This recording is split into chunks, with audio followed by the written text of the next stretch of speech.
నెల్లూరులో సంచలనమైన గొల్లపల్లి చెన్నయ్య హత్య కేసును పోలీసులు ఛేదించారు. ఈ నెల 6వ తేదీన వేదాయపాలెం పోలీస్ స్టేషన్ పరిధిలో చెన్నయ్య దారుణ హత్యకు గురయ్యాడు.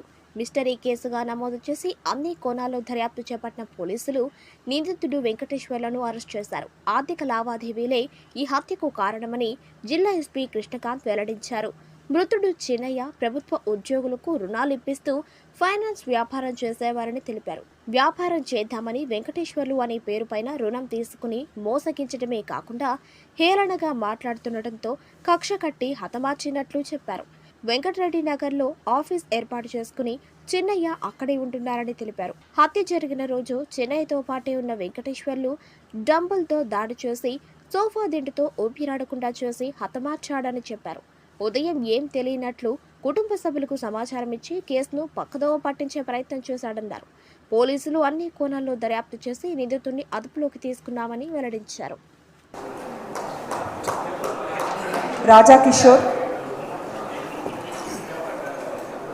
Nagaraju constable, G Venkatram constable,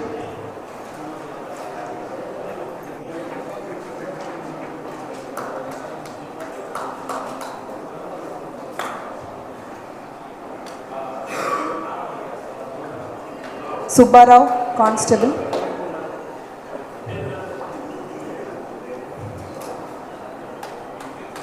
A Tirupati constable 6.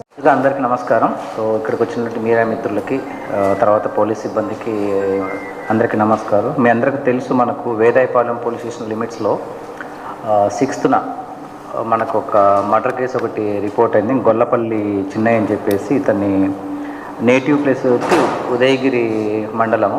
ఇక్కడ ఎవరైతే మనకు డిసీజ్డ్ ఉన్నాడో మనకు వెటనరీ అసిస్టెంట్గా చేస్తూ ఈ లోన్స్ అంటే ప్రభుత్వ ఉద్యోగులకు లోన్ ఇప్పిస్తూ ఫైనాన్స్ చేస్తూ ఉండేవాడు. ఇప్పుడు ఎవరైతే మనకు మీ అందరికీ తెలుసు 6th జరిగింది. ఆల్మోస్ట్ నిన్నటి వరకు మనకి ఇది కేసు డిటెక్షన్ కోసం చాలామంది ఆఫీసర్స్ అందరూ డే అండ్ నైట్ వర్క్ చేశారు. సో ఈవెన్ మీడియా కూడా మాకు చాలా సపోర్ట్ చేసింది ఈ విషయంలో. మనకు ఫైనల్గా ఇప్పుడు ఎవరైతే ఫ్రెండ్ ఎవరైతే ఉన్నాడో శ్రీనివాసులు సరస్వతి వెంకటేశ్వర్లు అనే అతను ఆ రోజు నైట్ ఎవరైతే అతనితో పాటు బిల్డింగ్లో ఉన్నాడు హౌస్లో, సో అతనే మనకు ఈ హత్య చేశాడని చెప్పేసి అతను కన్ఫెస్ చేయడం జరిగింది. దీనికి మెయిన్ రీజన్ ఏంటంటే ఇప్పుడు ఎవరైతే మనకు డిసీజ్డ్ ఈ ఫైనాన్స్ చేయడము, తర్వాత లోన్లు ఇప్పించడం, ఇట్లాంటి వాటిలో మన ఈ టీచర్కి కూడా సో ఆ లోన్స్ ఇప్పించడం, తర్వాత ఇతని ద్వారా వేరే వాళ్ళకి షూరిటీలు పెట్టించి ఎప్పుడైతే ఈ షూరిటీలు ఇవన్నీ పెట్టించి తర్వాత ఇవన్నీ చేసిన తర్వాత ఈ ఈఎంఐస్ విషయంలో ఎవరైతే ఇతను షూరిటీస్ పెట్టాడో టీచరు, వాళ్ళు సరిగా కట్టనప్పుడు ఇతను అడిగితే ఇతను హ్యూమిలియేషన్గా మాట్లాడడము, సో ఇవన్నిటినీ సో డే బై డే ఇతనిలో ఒక కైండ్ ఆఫ్ అతని మీద హ్యాట్రేడ్ అయితే ఉంది. బట్ ఏంటంటే ఆల్రెడీ ఇతను క్లచెస్లో ఉండడము, సో లోన్స్ అవన్నీ తీసుకొని ఉండడం వల్ల ఏంటంటే అది ఎప్పుడు తను ఎక్స్ప్రెస్ చేయలేదు. ఆ రోజు నైట్ ఏదైతే మనకు మర్డర్ చేసిన ముందు రోజు అంటే 5th నైట్ అరౌండ్ 10 o'clock నుంచి వీళ్ళిద్దరి మధ్య ఈ ఫైనాన్షియల్ దానికి సంబంధించి కొద్దిగా గొడవ జరిగింది. సో అప్పుడు కూడా ఇతను హ్యూమిలియేషన్గా మాట్లాడి ఇవన్నీ చూసుకొని నైట్ 12 తర్వాత ఏదో ఒకటి చేయాలనే ఉద్దేశంతో అక్కడున్న డంబెల్ ఏదైతే ఉంటుందో డంబెల్ తీసుకొని ఫస్ట్ ఒకటి తల మీద ఈ ప్లేస్లో ఒక వెయిట్ వేయడం జరిగింది. సో అతను ఆల్రెడీ ఆ రోజు కొద్దిగా సిక్కుగా ఉండడం వల్ల కూడా ఏంటంటే డీప్ స్లీప్లో ఉండడం వల్ల పెద్దగా రెసిస్టెన్స్ రాలేదు అతని నుంచి. ఒక వెయిట్ వేసిన తర్వాత మళ్ళీ దిండుతో స్మాదరింగ్ చేసి తర్వాత 2-3 వెయిట్లు వేయడం జరిగింది. సో ఇది ఆ రోజు నైట్ ఇతను చేసింది. దాని తర్వాత మనకు ఇతను ఆ బ్లడ్ ఏదైతే ఉందో దాన్ని డంబెల్కైనా బ్లడ్ని బయట వరండాలో ఉన్న ట్యాప్ దగ్గర క్లీన్ చేయడము, దాని తర్వాత అక్కడ పెట్టేయడము. సో క్లూస్ టీమ్స్ వచ్చినప్పుడు అయినా డాగ్స్ పసిగట్టగొడకుండా అక్కడే ఉన్న కారం పొడి చల్లడం వల్ల మనకు ఈ 10 daysలో అతను ఓపెన్ కాకపోవడం వల్ల సో డిఫరెంట్ యాంగిల్స్లో చనిపోయిన పర్సన్కి ఫైనాన్షియల్ ఇష్యూస్ మిగతా వాళ్ళతో ఉండడం వల్ల మల్టిపుల్ సోర్సెస్ నుంచి అతనికి మేబీ థ్రెట్ ఉండడం వల్ల కూడా మనకు ఇన్వెస్టిగేషన్ మనకు ఈ లాస్ట్ 10 days తీసుకుంది. బట్ ఫైనల్గా టీమ్స్ అన్నీ కొద్దిగా హార్డ్ వర్క్ చేయడం, ఒక్కొక్క దాన్ని ఎలిమినేట్ చేసుకుంటూ రావడం వల్ల నిన్న మనకు అతను బ్రేక్ కావడం జరిగింది, తనే చేశాడని చెప్పేసి.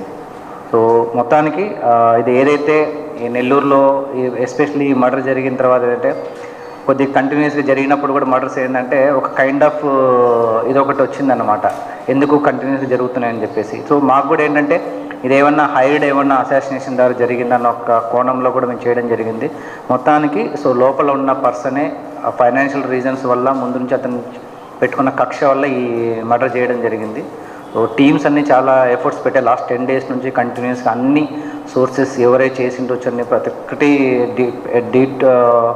డీటెయిల్డ్గా వెళ్ళి చేసిన కేసు ఇది. చాలా ప్రెస్టీజియస్గా తీసుకొని మరీ చేయడం జరిగింది. So once again Nellore police కానీ టీం కానీ ఏదైతే మనకు ఈ మర్డర్ ఉందో వాళ్ళు చాలా చాకచక్యంగా చేయడం జరిగింది.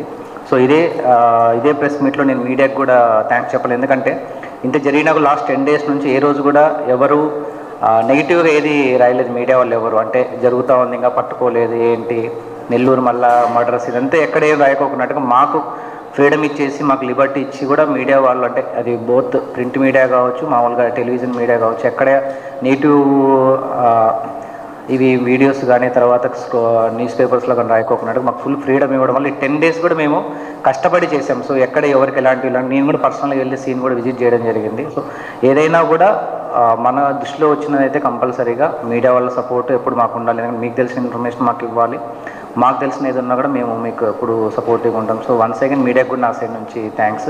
At the same time team additional SP admin గారు కానీ టౌన్ డిఎస్పీ గారు కానీ వాళ్ళ టీం అంతా చాలా ఎఫర్ట్స్ పెట్టి చేశారు. సో వాళ్ళకి టీం మెంబర్స్ అందరికి కూడా నా సైడ్ నుంచి కంగ్రాచులేషన్స్. Thank you. 10 days నుంచి గమనిస్తే సో మీరు మామూలుగా ఇస్తే చాలా చేంజెస్ ఉన్నాయి. ఏదర్ మనము డ్రోన్ ద్వారా కానీ తర్వాత నైట్ టైము హోటల్స్ కానీ ఇట్లాంటివన్నీ కూడా ఆడ్ అవర్స్లో ఇప్పుడు ఓపెన్ అయి ఉండట్లేదు. ఈవెన్ పోలీస్ టీమ్స్ కూడా కంటిన్యూస్గా మన వెహికల్స్ పెట్టేసుకొని ఎవరైతే యూత్ అనవసరంగా ఆడ్ అవర్స్లో తిరుగుతున్న వాళ్ళని కూడా మనము స్టేషన్ పిలిపించేసి వాళ్ళ పేరెంట్స్ని పిలిపించి మరి మనం కౌన్సిలింగ్ కూడా ఇస్తున్నాం. సో లాస్ట్ కొన్ని రోజులు అంటే కొన్ని ఇన్సిడెంట్స్ ఎలా ఉంటాయంటే మీకు లాస్ట్ టైం కూడా చెప్పాను. సో మర్డర్స్ అనేది మనం ఒక అనాలిసిస్ చేసుకోవాలి. ఇప్పుడు ఇది కూడా మన రీసెంట్గా ఇప్పుడు వేదాయపాలంది కూడా మేము కూడా అనుకోవడం ఏంటంటే ఇది ఒక మరీ ఏదైనా హైరైడ్ ఏమన్నా జరిగిందా ఏంటి మన ఏదైనా అది ఉన్నా అనుకున్నాం. బట్ స్టిల్ ఇప్పుడు చూస్తే మనకు అది లోపల ఉన్న పర్సనే చేయడం జరిగింది. బట్ మీరు ఏదైతే అన్నారో దానికి సంబంధించి కూడా క్రైమ్ సంబంధించి కూడా మేము వర్కౌట్ చేస్తున్నాం. కమింగ్ డేస్లో ఇంకా కొద్దిగా చేంజెస్ కనిపిస్తాయి.